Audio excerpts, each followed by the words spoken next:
Relações de simpatia e de antipatia entre os espíritos. Metades eternas. Além da simpatia geral, oriunda da semelhança que entre eles exista, votam-se os espíritos recíprocas afeições particulares?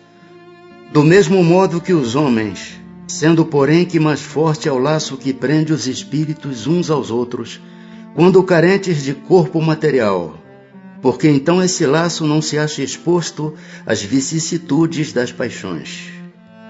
Alimentam ódio entre si os espíritos?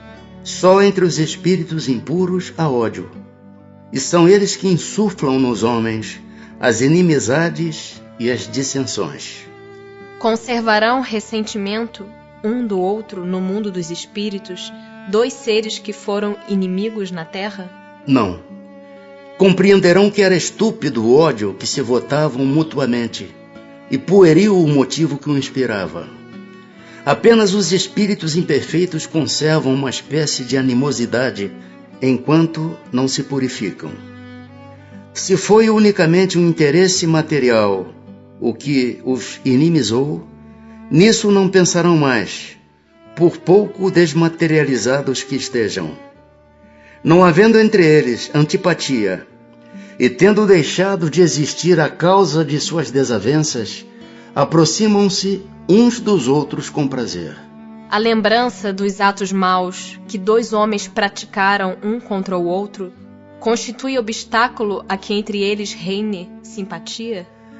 Essa lembrança os induz a se afastarem um do outro. Que sentimento anima, depois da morte, aqueles a quem fizemos mal neste mundo? Se são bons, eles vos perdoam, segundo o vosso arrependimento.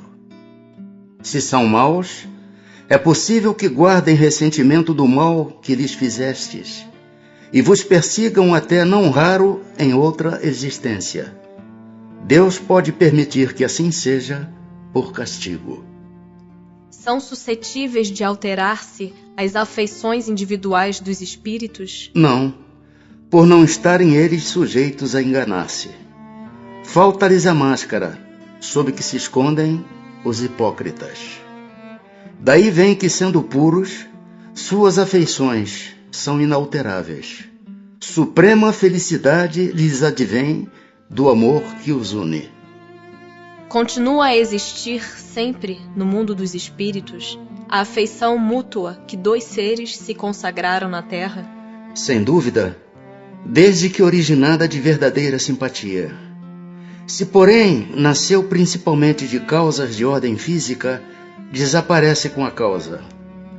As afeições entre os espíritos são mais sólidas e duráveis do que na terra, porque não se acham subordinadas aos caprichos dos interesses materiais e do amor próprio. As almas que devam unir-se estão, desde suas origens, predestinadas a essa união, e cada um de nós tem, na alguma parte do universo, sua metade, a que fatalmente um dia se reunirá? Não há união particular e fatal de duas almas. A união que há é a de todos os espíritos, mas em graus diversos, segundo a categoria que ocupam, isto é, segundo a perfeição que tenham adquirido. Quanto mais perfeitos, tanto mais unidos. Da discórdia nascem todos os males dos humanos. Da concórdia resulta a completa felicidade. Em que sentido se deve entender a palavra metade, de que alguns espíritos se servem para designar os espíritos simpáticos? A expressão é inexata. Se um espírito fosse a metade de outro, separados os dois, estariam ambos incompletos. Se dois espíritos perfeitamente simpáticos se reunirem, estarão unidos para todo sempre, ou poderão separar-se e unir-se a outros espíritos? Todos os espíritos estão reciprocamente unidos. Falo dos que atingiram a perfeição. Nas esferas inferiores, desde que um espírito se eleva, já não simpatiza como dantes com aqueles espíritos que lhe ficaram abaixo. Dois espíritos simpáticos são complemento um do outro, Ou a simpatia entre eles existente é resultado de identidade perfeita? A simpatia que atrai um espírito para outro resulta da perfeita concordância de seus pendores e instintos. Se um tivesse que completar o outro, perderia a sua individualidade. A identidade necessária à existência da simpatia perfeita apenas consiste na analogia dos pensamentos e sentimentos ou também na uniformidade dos conhecimentos adquiridos? Na igualdade dos graus de elevação. Podem tornar-se de futuro simpáticos espíritos que presentemente não são?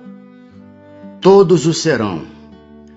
Um espírito que hoje está numa esfera inferior ascenderá, aperfeiçoando-se, para atingir a esfera em que se acha tal outro espírito. E ainda mais depressa se dará um encontro dos dois, se o mais elevado, por suportar mal as provas a que esteja submetido, permanecer estacionário. Podem deixar de ser simpáticos um ao outro dois espíritos que já o sejam? Certamente, se um deles for preguiçoso.